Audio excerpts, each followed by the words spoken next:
Breaking news. President-elect Donald Trump hires Reince Priebus and Stephen Bannon for top White House jobs. Reince Priebus, the Republican National Committee chairman, who became one of Donald Trump's most vocal supporters within the party establishment, will take over as his chief of staff in the White House.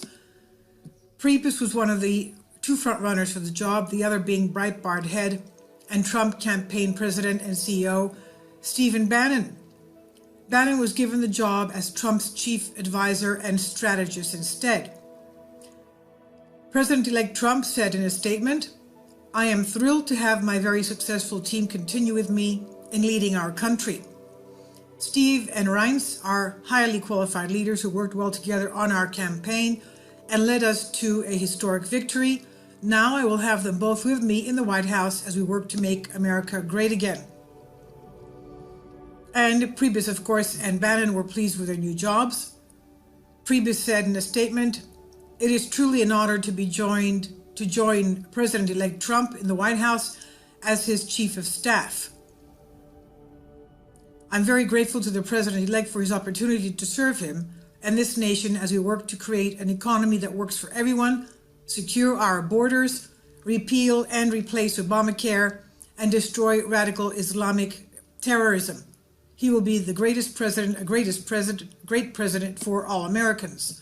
Stephen Bannon added, "I want to thank President-elect Trump for the opportunity to work with Reince in driving the agenda of the Trump administration. We had a very successful partnership on the campaign, one that led to the victory." If Priebus represents the establishment, Bannon represents the insurgent wing of the party, perhaps even more so than Trump. His position with Breitbart has often made him a target of the left, with the Huffington Post cheerily declaring on the headline that Bannon's appointment will mean a, quote, white nationalist in the White House, end quote. Let's hear it for unity. The two appointments prove two separate things for those looking for signs about who Trump will appoint. First, with Priebus, he's shown that he's willing to reach out to the establishment wing of the party and work together with it. Second, with Bannon, he's demonstrated that he's not going to tailor his picks just to make the media happy.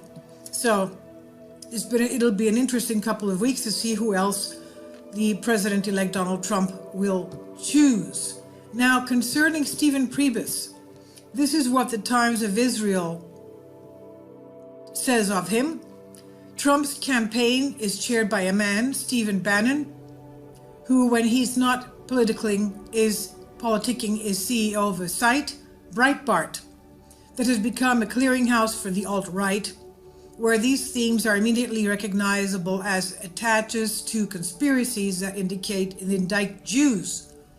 This is a candidate who has tweeted and retweeted themes originating among anti-Semites and who has questioned why public Jewish figures like Jon Stewart and the comedian, or Ben Smith, the journalist, don't use their Jewish names, who has mocked Jewish Republicans as wanting to, quote, control, end quote, their politicians, and who has highlighted Jewish names as negative, listen to this, Jewish names as negative influences on Clinton's in his speeches in debates, and who now has ended up his campaign insinuating that a secret cabal is controlling the global economy for nefarious purposes, and who has identified the cabal with 3 Jewish figures.